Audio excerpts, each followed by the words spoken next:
All right, everybody, welcome back to the I Believe podcast. Today we are talking about giving your diagnosis with some of the guys in our community. I'm joined again with Mike and with Chris, both of whom have been guests on the podcast before. So say hi, Mike from Columbus, Ohio, and Hello. also Chris from Harrisburg, Pennsylvania. And we were just cracking up at my juvenile notice of the two capitals of the states that they're both from the capitals. I'm like, it's been a while since I've learned those. But thank you guys for listening and tuning in. If you're coming in on YouTube or on a podcast platform, we're so appreciative of our audience. But before we get into it, I want to ask each of you, what is one thing that you're focused on in your life outside of cancer as of like today? Chris, can I have you go first? Sure, of course. I would say that just focusing on work right now and my personal home life. I'm trying to have normal everyday days as much as I can. There's a lot of travel that's been involved in what we have to go through, and so every day that we're at home or able to come into work is just a blessing to me. And so I just focus on the people around me and just try to stay positive every day. Awesome. Okay, and Mike, what about you? One thing you're focused on. I think for me right now, I'm in a weird spot right now because I just had a treatment, so I can't really do anything. But I've been trying to stay as physically fit as possible. So it's been a lot of work with, I do a lot of running. Right now I'm in a you can't run stage right now because you just had a treatment last Monday. So whenever I get the all clear, hopefully within the next few days or so, I'll start back up again and keep rolling on that just to try to maintain a good healthy weight and keep the heart good for whenever you have to have a procedure and things like that. So that's what I've probably been focused on the most right now. No, I love it. Okay, so Mike, what kind of running do you do? Do you do distance or do you do it kind of shorter? I do distance training. So like Okay. I trained to run in the Columbus Half Marathon this year. I didn't run though. Unfortunately, the weather was exceptionally bad for the race. It was like 45 degrees and pouring down rain, and I was like, I've got supposed to be have a Hepzato treatment 2 weeks after that, and I was like, I can't afford to get sick. So I Yeah. did all the training. I was ready to go, but Mhm. just holding off and doing the right thing for me, and that's the like the one part that was a little disappointing. But you did the train, can't stop the training, I so it mean, was still all you good, can't right? say you didn't do something. You did some Right. really awesome training for it. That's And right. then Chris, what do you do for work? So I run a food pantry. So essentially, people who are struggling with food insecurity. I manage a center. We serve about 2,500 people a month, and I get to work with a lot of really great people who are volunteers of mine. I have 95 volunteers that work for me in this center, and they just give me a lot of positive energy every time I'm around them. They're giving back every day, and it makes me feel like I'm able to give back as well to the community. So it's really important. I work at a pantry that's sort of in my neighborhood, so I'm only 8 minutes away from home. And these are people that I know in the neighborhood who are just struggling right now. So it's very positively uplifting to work with those individuals to see, just how we might be able to support them and help them through the troubled times they're going through right now.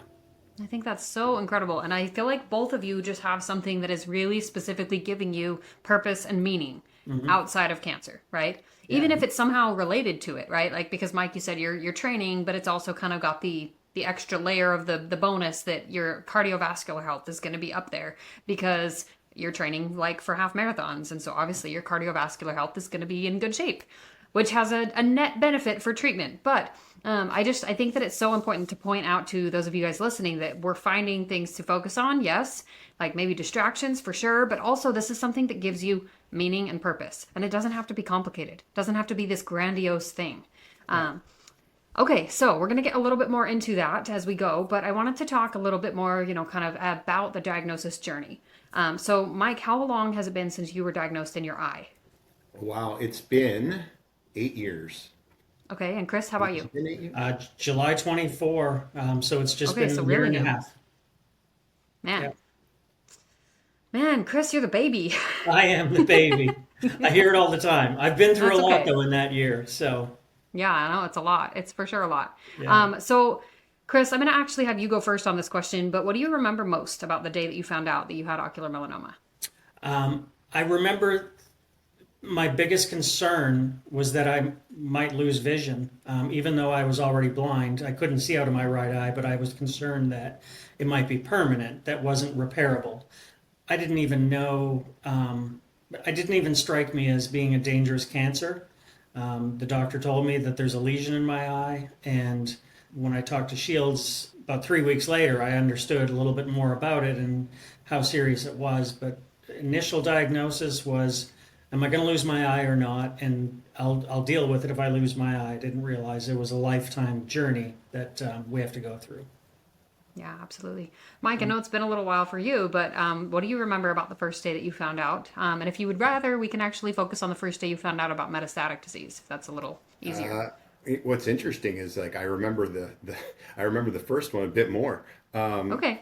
But it's interesting on that one because it was like I remember going to just a regular optometrist and them telling me I had a detached retina, which was true, but that wasn't the problem, right? Detached retina caused by the tumor, and then the person who I went, the ophthalmologist they referred me to, getting in there and seeing that guy on an emergency basis, thinking that I'm going to have to deal with one type of surgery, only to find out that no, you have a different problem.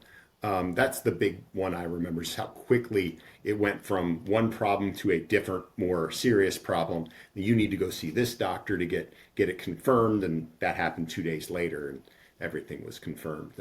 When I went in, it was found out I was metastatic. It was like I read the scan before I went in, and I remember thinking, "Oh, that's not great.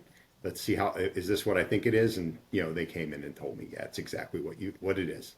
So it was like the next day. I think I got a preview like a day prior, and I knew exactly what was going to happen when I got in there. And it wasn't fun, but I was also like mentally prepared already, kind of like, "Hey, what's my plan going to be? What am I going to do?"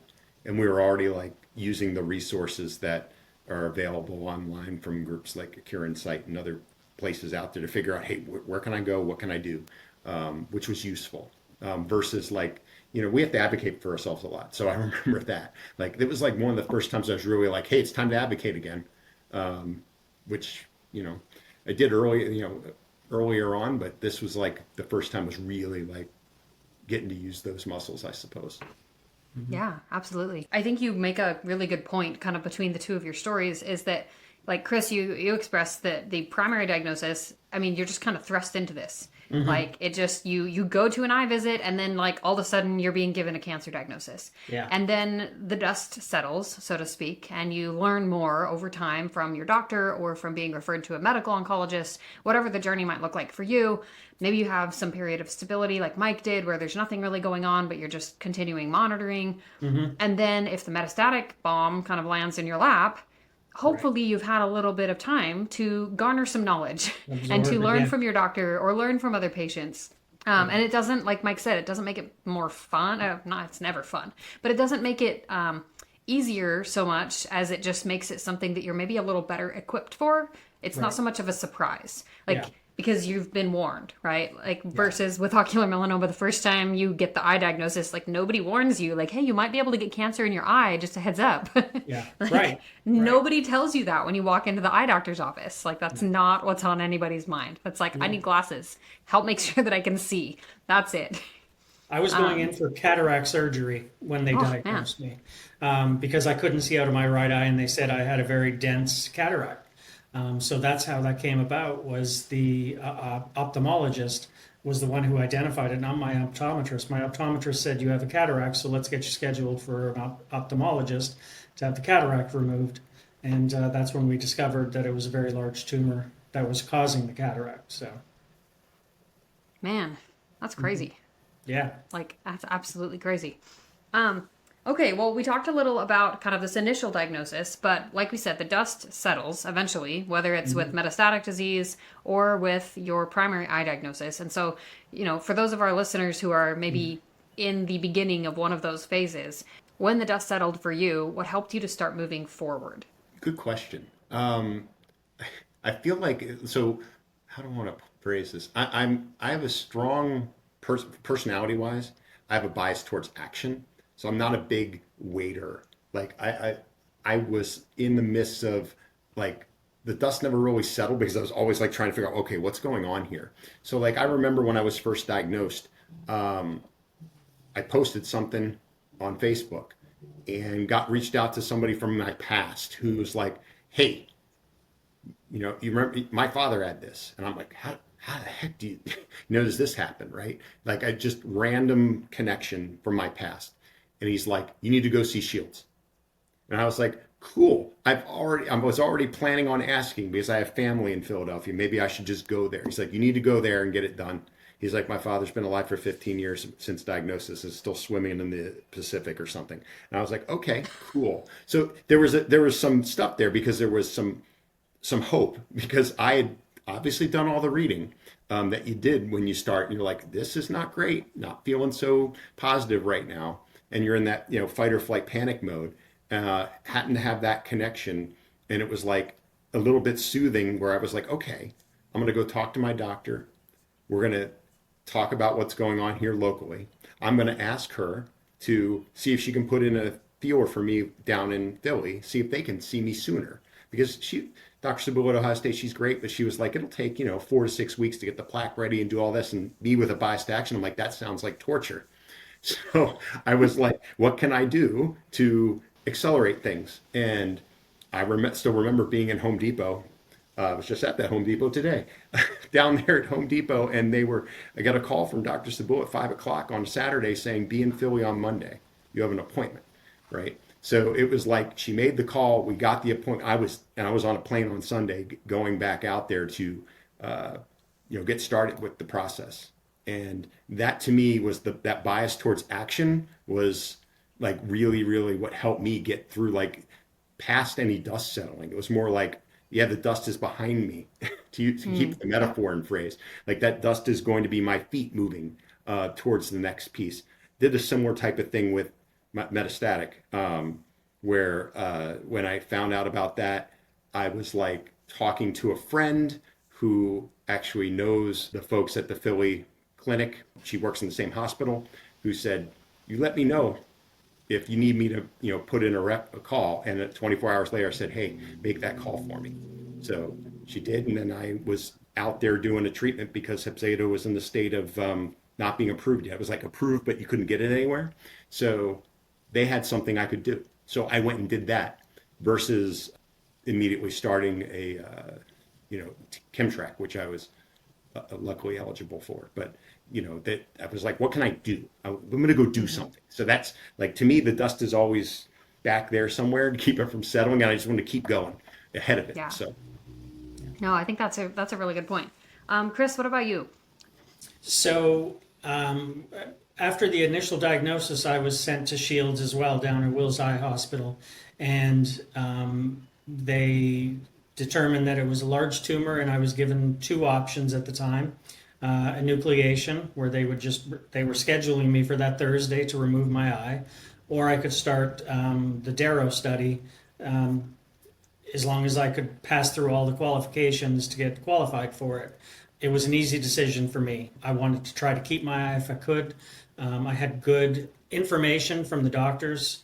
Dr. Lawley and Dr. Shields were amazing. They filled up my head with all of the information, and they both agreed that the right move would be to try the trial, give it a shot. So I felt like there was no better option than just trusting their word and their confidence in this trial. So I was sent over to Jefferson that day to meet with Dr. Orloff for a medical oncology exam, and I had to jump through a few hoops, but I was accepted into the Darrow trial within 2 months, and I was on the medicine, and I stayed on the medicine for a full year, right up to 6 months, and then I had plaque therapy, which again was just like you, Danae. I think it was the largest. They do 22 millimeters or whatever. So I wasn't confident about anything, whether vision-wise, because I had been blind at that point now in my right eye. I had not seen in over a year and a half. I can now see out of my right eye following the therapy and 3 surgeries now. To try to repair some of the damage. So I've got some vision back. So again, a lot like Mike was saying, I just jumped on the opportunity. I wasn't waiting or trying to, figure out what might be the best. I really trusted the doctors, and they pushed. They didn't push. They encouraged this direction, and to me, the dust is behind me, just like Mike is saying. So, I was on Darrow for a full year, including the plaque therapy. I've got a little bit of vision back in my right eye. I have some lesions on my liver, but we're not. Everything's stable. So we're just monitoring now, and so the dust is still settling, I guess, as you tried to put it. But I know that there's going to be a dust storm ahead again. So every day we just try to stay positive and stay ahead of the dust storm, I guess. Yeah. Yeah. So one of the things that you guys talked about at the beginning when we initially started was some of the things that we focus on outside of our cancer diagnosis. For our listeners, can we talk a little about in the midst of any of this going on, right? Like active treatment or the kind of the in-between phases, what do you feel? I mean, I guess there's two parts to that question. It's how do you keep life feeling normal when you're in treatment? Maybe that's the first question. Yeah. And then how do we keep life feeling normal when we're not, right? When we're kind of playing the waiting game. Yeah. Because I feel like that's definitely something that can be really tricky, especially when you have, like Mike said, a bias towards action. And I think I'm probably that way. I'm a little bit of a bias towards action and maybe a heavy researcher. Mm-hmm. But at some point, there's only so much we can do, right? There's only so much we can do at one point. And sometimes we kind of are forced by the situation to slow down or to wait or, whatever is happening. So how do you keep life feeling normal in those moments? Chris, do you want to go first? Sure. So my wife and I have discovered that we love glamping now. So I love it.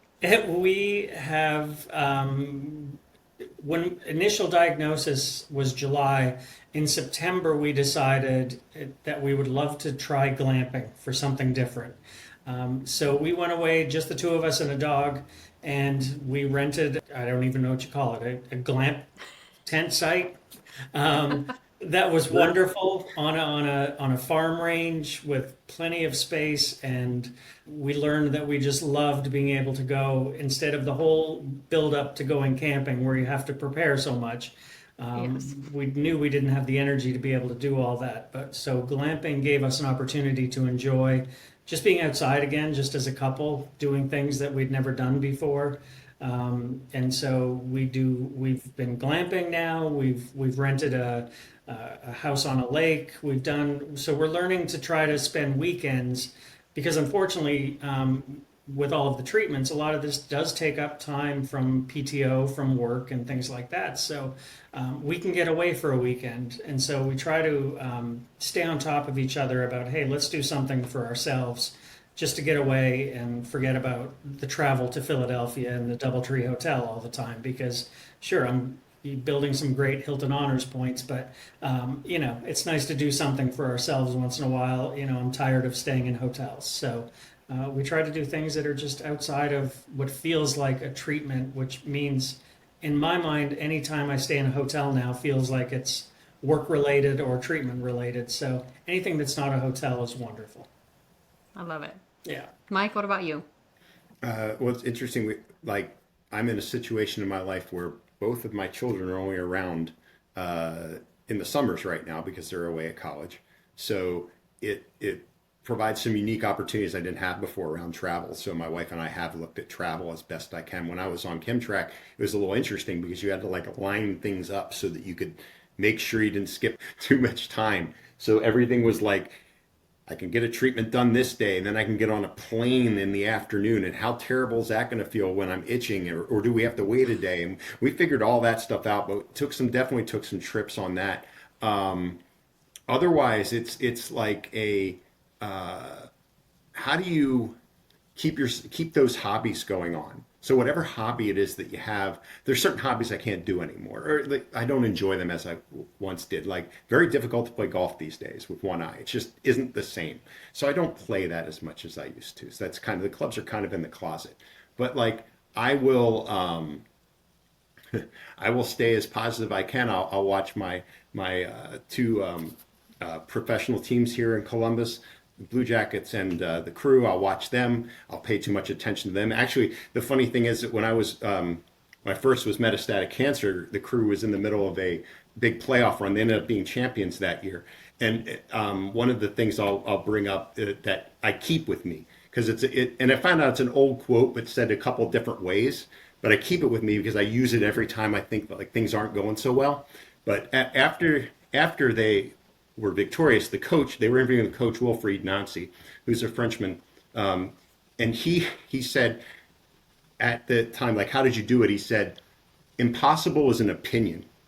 And so I keep that with me all the time, because when you're going through this and things are just like, that's, there's some dark moments, right? As you're going through this stuff, and you have to remind yourself like, oh, it's an opinion that this is impossible, that you can't make it a few more days further, a few more days down the road.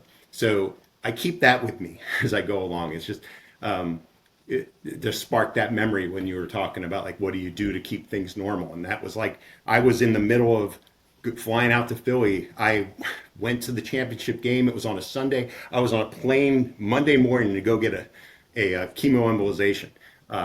So I remember that pretty well, because that was part of that whole beginning journey, just under 2 years ago. So, yeah. No, I love that. And when we were talking with the ladies who were talking about this too, like the giving diagnosis direction, Lindsay Brown, she mentioned something that she talks about in her like keynote talk, and she said fear is an acronym for forgetting every available resource. And I'm like, oh, like I feel like that goes hand in hand with the whole like impossible is an opinion, because we can be afraid, we can choose to find the resources, or we can sit in kind of the woe is me and we get stuck and spiral. And it's not that it doesn't happen, but how do you be brave in the face of this? Yeah. Right? How do you keep going forward and try to live your life the best way that you know possible in the face of the adversity? And when you have those dark moments, it's like someone would say it's impossible to do that. No, it's not. You can do this, right? And No, I love that. We all are going to go through those cycles, right? I think every one of us has been through those spirals, or whatever you want to call it. You just have to. Everybody's different, so I don't want to just say it's easy. It's not easy, right? But it's very important. I mean, it is very much a roller coaster. Yeah. And to understand that when you get to that low place, you don't necessarily have the guarantee you're going to stay there. I think that we all have a pretty good track record of getting to the bottom of that peak and then rising at some point in some way, shape, or form. Like we have a good track record for getting back up. And I think that, ultimately that's what I like to think of as resilience, right? It's choosing to get back up, even if you've been knocked down, choosing to get back up, even if it feels impossible. I work for a Christian organization, and so my faith, I am a Christian, and I'm proud of it, but not everybody might feel or believe. But, I have this sign behind me. It looks reversed in my camera anyways. It just says, with God, all things are possible. That's on purpose. That's for some of us who have faith and are Christian.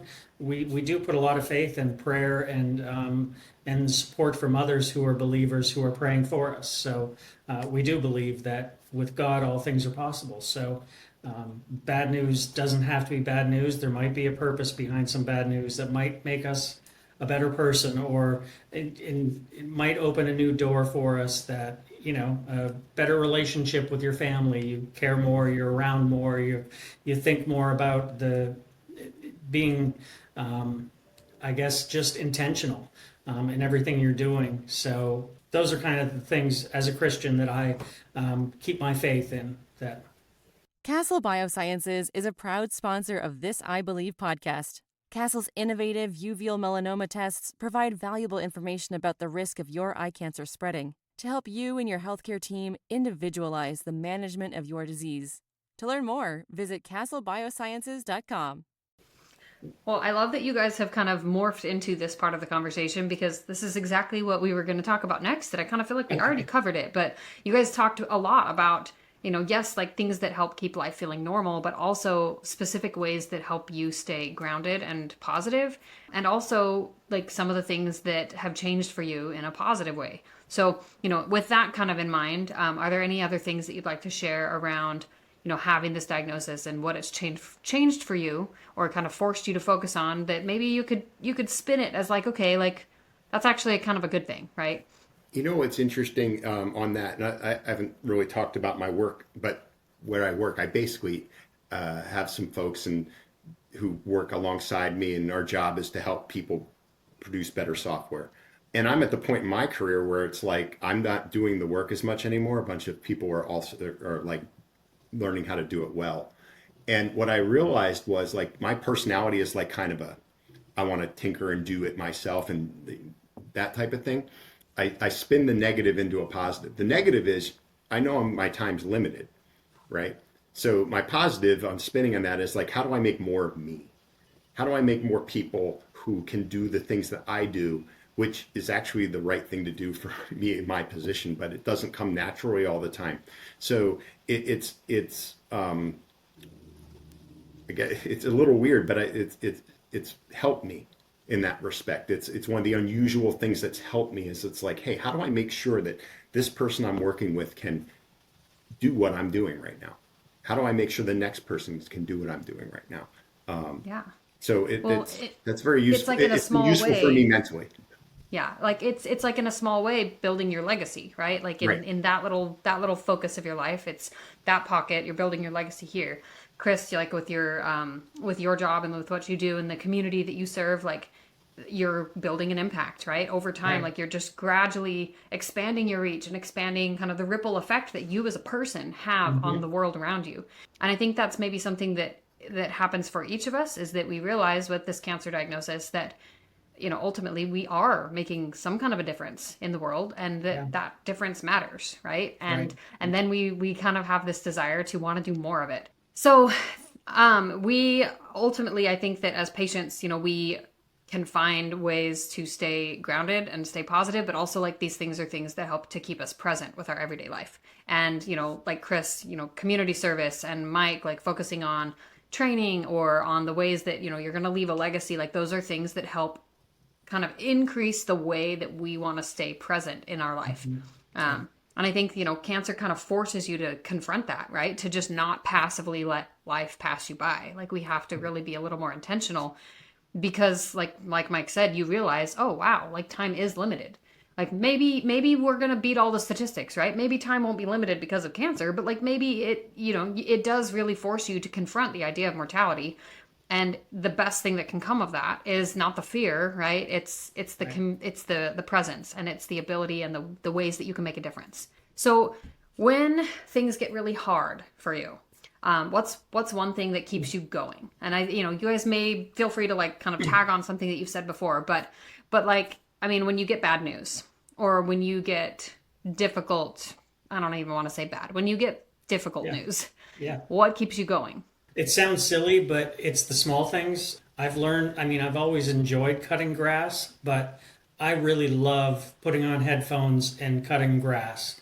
We have a very large yard, a couple of acres, and I can get on my tractor and cut grass for 2 or 3 hours, and it's like a zone of my own, and it's just normalizing everyday life. And it's a way that I can sort of leave the bad news behind for a little while, just doing normal things in life. So that's kind of one of those things that I use as an outlet for myself.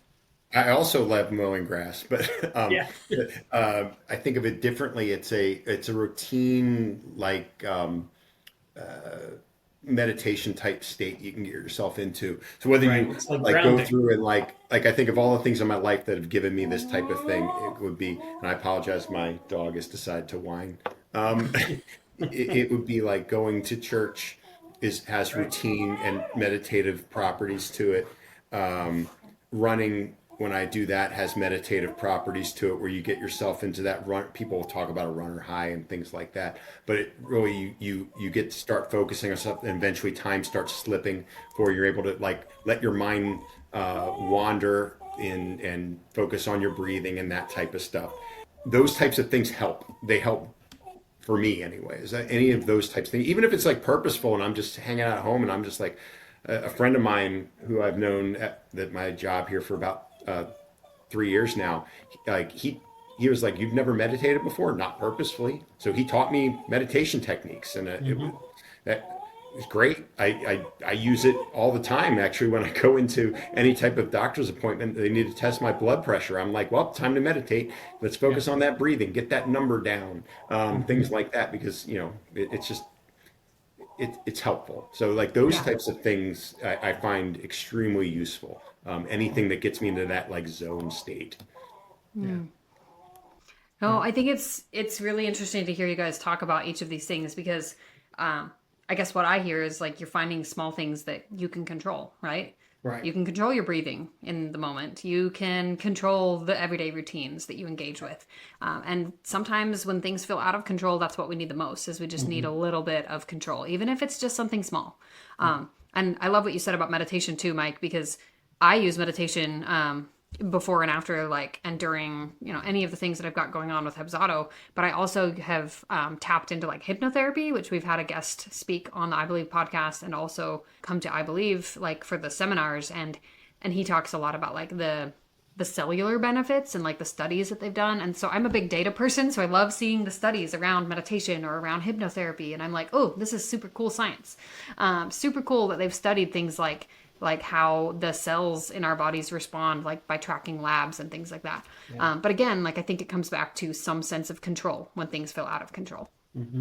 So shifting gears, you guys both came, and I had the pleasure of meeting both of you in person at the I Believe conference that took place in Raleigh in not November, man, October. That's the month we're thinking of. Yeah. So just like a month or so ago, and it was so great to be able to meet you guys. Like, I mean, obviously we've connected on social media, we've talked a lot, like we've talked on podcasts, but it is a completely different experience, I think, to be able to meet other patients in person. So what have you found is the value, like, of going to events like that, or just connecting with patients online? As the baby, I guess you keep calling, everybody calls me the newbie or whatever. I think it was just getting to talk to people who are experiencing things differently. We all have different stories. While we're all kind of going through the same thing, we all have different stories, and just hearing from people how they are handling the diagnosis, the treatments, what are their strengths, what are they bringing into their own lives that maybe I could do that could help us going forward. Not just that, just the support of everybody. I'm not a big Facebook person, but I've become a bigger Facebook person recently, just because so many people have reached out through Facebook that I met at the conference. So it's just more people to reach out to connect with and hear their stories and be supportive of them while they're going through what they're going through, also knowing that they're going to support me with what I'm going through. So I think it's the support side of it. It's just the connections that we made. And of course, obviously meeting all of the pharmaceutical companies that were there, hearing the stories of improvements, the way that they're really researching this cancer was amazing to me, because it does sometimes feel like nothing's being done, but behind the scenes there's a lot going on that we might not read about every day, and there might be a new trial that's coming up, and it was very refreshing, I think, to hear that there are others who are professionals in this field who are really working towards some sort of maybe not a a full on cure, but maybe a better life, a longer life. So it was very refreshing to hear some of the presentations. Yeah, no, I think you make all good points. Mike, do you have anything to add? Well, I mean, I was fortunate to be able to go. I just, it was one of those things where I had a work trip in Charlotte, and so I was able to make it to Raleigh. After my work stuff was over, I just didn't know how long my work stuff was going to be. So I feel very fortunate I was able to attend, and I would echo most of the things there that Chris said. I'm trying to think of what else I would tack on. But I think it was, for me, it'd been like probably the first time I met a bunch of folks in person. Which is very useful, very different conversations than what you're doing on Facebook. I mean, there's a couple people I've met from, like, they recognized me, and I was like, oh wait, oh, you're them. Oh, okay, great. That type of thing Yeah. from Facebook, which was useful, especially for me, because I try to avoid Facebook pretty much at all costs anymore, except for the groups, because that's where Yeah. they are. Um, I got a lot of benefit out of the second day for sure, where we were talking about with the doctors, bringing up what's going on and just going over the stuff. It's not like it was anything, there wasn't a ton I hadn't already heard, but it was good to hear it presented in that way. Make sure I didn't miss anything coming up. So I feel very fortunate to have been able to stop in and do all of that. I was very, very happy that I was able to make it happen. So I'd encourage others, if you're able to make it happen, make it happen. So Yeah, absolutely. Okay, so thank you guys both for sharing just about your experiences of meeting other patients and just the benefit of going to live events, because I really think that's something that, like you said, Mike, it's a privilege, right? For sure. Like to be able to figure that out and have that coordinate, have all the balls kind of line up in a row so that you can attend a live event. But it is worth it if you can make it happen. So I just would encourage you guys, stay tuned for our I Believe that we have coming up for 2026. Stay tuned for dates and locations. Pretty sure we're going to be in Texas, so that's going to be fun. But as we kind of shift gears towards closing, do you guys feel like sharing your story? And I guess I want to ask this of you because you are gentlemen who, I think social media is a different experience for someone like me who is like a baby. I'm a baby. Like I have grown up with social media and I use it a lot, right? Like so I shared on social media constantly, and I still do, like as things kind of ebb and flow with my diagnosis.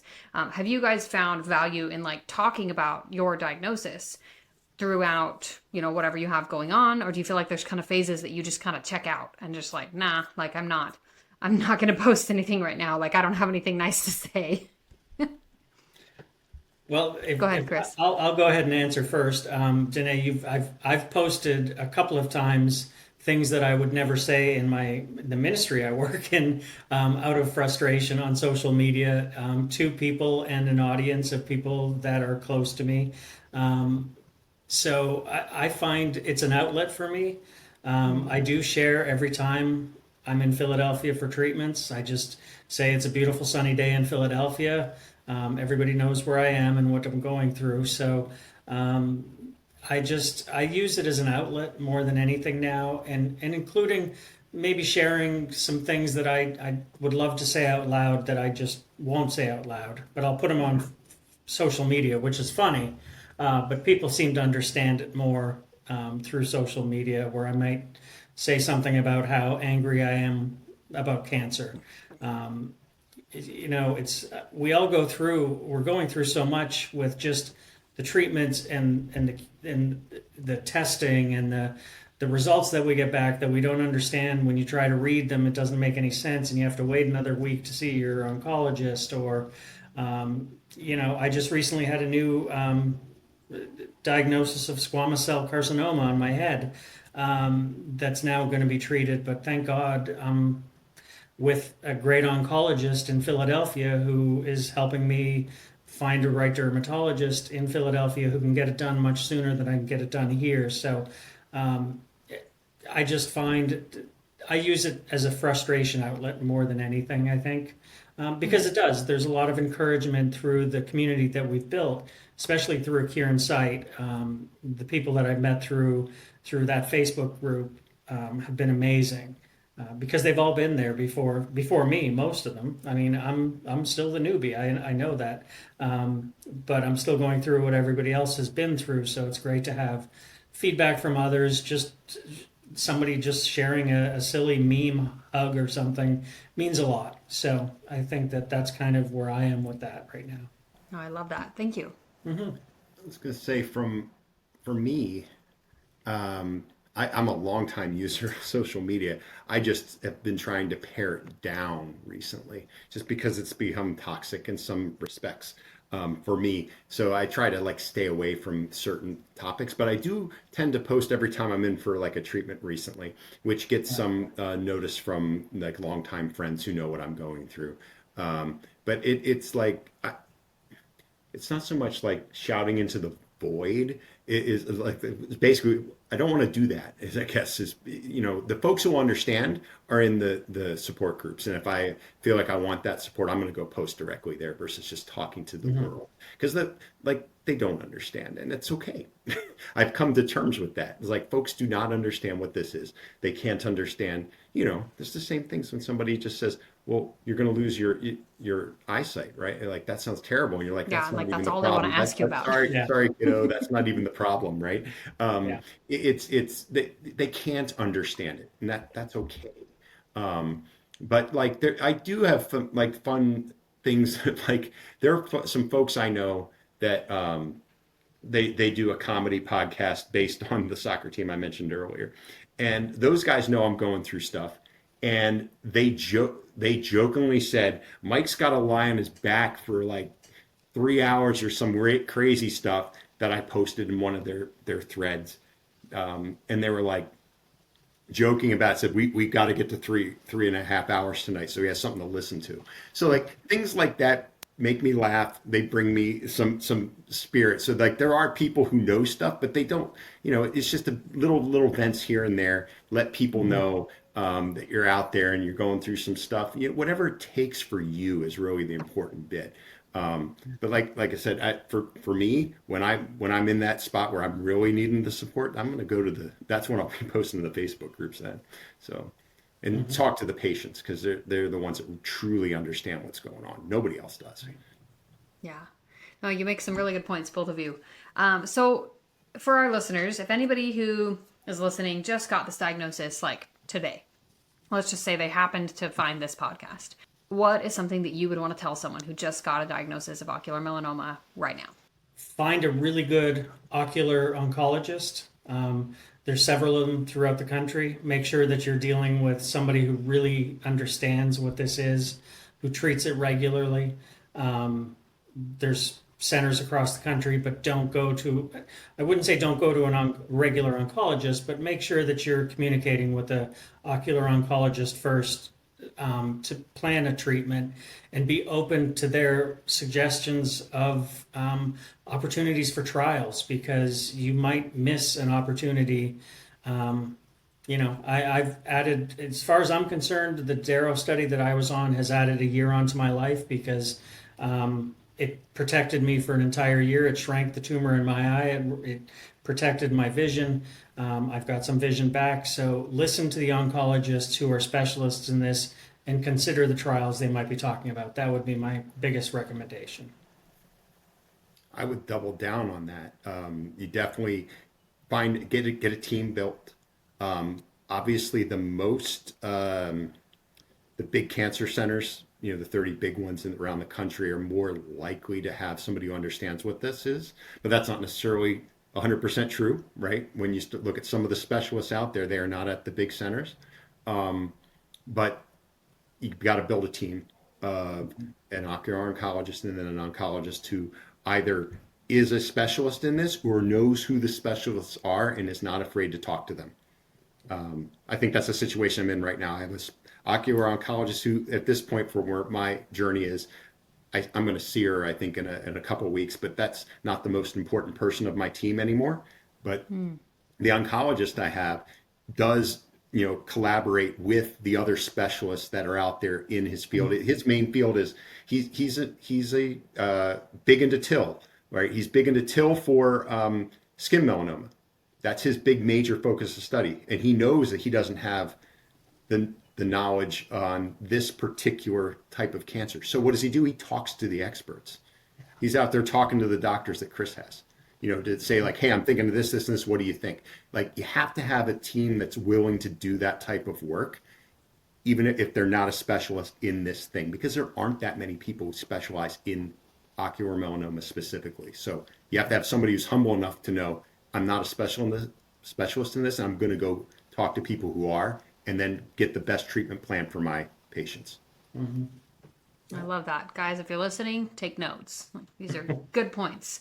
Aura Biosciences is a clinical stage biotechnology company focused on developing precision therapies for solid tumors that aim to preserve organ function.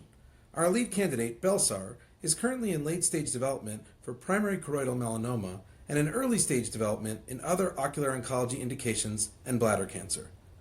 Our mission is to grow as an innovative global oncology company that positively transforms the lives of patients. For more information, please visit us at aurabiosciences.com. Well, as we wrap up, let's talk a little about like, where do you feel like you want life to head for like the next 3 to 6 months? Where do you want the direction your life is going right now to feel like? What's something that's keeping you, I guess, forward focused? So I was very, very excited, right, out of the past couple weeks, right? So when we were all at the conference there in Raleigh, we were all waiting for trial previews to come out, like from the European big conference thingy. Yeah, the ESMO conference. Yeah, we were all waiting for that, and then we saw the results come back. And I remember talking to I have two oncologists right now at Ohio State. I have my main oncologist and a surgical oncologist, and they kind of trade who's like in charge of your care. So I'm talking to my surgical oncologist, and I'm asking him about the results that come out. And I was like, "What did you think?" He's like, "Oh yeah, I saw him." I said, "So what do you think?" And he's like, "I think this is standard of care." He's like, "It's not yet, but it's going to be to go with Chopin." And the Chopin so trial, I for can't do Chopin, right? Because I've been on Hepzato 4 times, but we're going to do the best thing we can, which is basically I'm supposed to start the Ipi-Nivo in a week. Yeah. So I'm excited. Like when you see results like that, it's exciting. So it's about keeping, like, what type of thing can I do? I wanted to try to get on to the drug that Chris is on. Unfortunately, I was very aggressive early on and took crizotinib, and that disqualifies me from that trial back as a juvent way back 7 years ago. So, there's looking for that next bit going forward. That's what I'm doing. I'm very excited to try this and see how it goes. So I love it. Thank you. Yeah. Chris, what about you? Well, I've been very aggressive in trying to get back on the Darrow study because I believe it should be standard of care at this point. With the way it shrank the tumor in my eye, that would be my ultimate goal. I've connected with several of them. The Darrow team that was there, I was able to spend a few minutes with and talk to, and they've invited me to potentially speak about something else at some point in the future, perhaps a commercial or something, or just a patient advocate. But as we talked about earlier about advocating for yourself, it's something that I did. I reached out to them while we were at the conference. So again, back to the conference, that's how important these things are, is you get to meet people face to face that are the leaders in this industry and making changes. But ultimately, honestly, when we talk about going forward, I try not to think too much about, I'll go back on a trial. I would love to be on a trial again. I just want to continue doing good in my community and impacting others, and just living my life every day like it's just a wonderful day. So as much as I want to talk about trials and things, I really just want to do good in my community and make an impact to others. So ultimately, that's really what I'm trying to focus on right now. I love it. I love it. I'm like one of those people that hears phrases and then I hear a song. So I can't think of the whole song. So I'm not going to sing the whole thing, but it's like it's a beautiful day. Da, da, da, da, da. Yeah, I don't remember the rest, but those kinds of things. But I feel like both of you make some really good points, right? Like you can have the forward focus around your diagnosis, but you can also have the forward focus around living your best life. Yeah. And just showing up every day as your best self and choosing intentionally as much as possible not to give cancer more time than it deserves. Right. So thank you both for sharing so openly and just being part of this conversation. I think what you've shown all of our listeners today is that, our diagnosis can change our path, right? None of us thought we were going to be here, but it doesn't have to take away how we control like the continuing of that, the direction we take our life. We can work with it, I think, right? We can definitely work with it. Yeah. So thank you guys both for being here. Thank you, Danae. Appreciate it. Good seeing you, Mike. Good to see Yeah, you. it's good seeing you both. And just as a quick thanks at the end of our episode, I want to give a shout out to Castle Biosciences, Immunocore, Delcath Systems, and Aura Biosciences. Please check out their websites. Go head to our page on acurinsight.org. And especially this time of year, we've got Giving Tuesday coming up. So please consider making donations directly to organizations like Acurinsight. Actually, just to us. We would love it because we have so many patient programs that we help, and we also really try to make sure that we have a source of financial aid for patients who need to travel for treatment or who just need a little extra boost. So contributing to fundraising efforts, be it at a 5K or any of our kind of events that we have going on social media, just stay in the know about those guys. And thanks again for listening, and we will see you guys next time.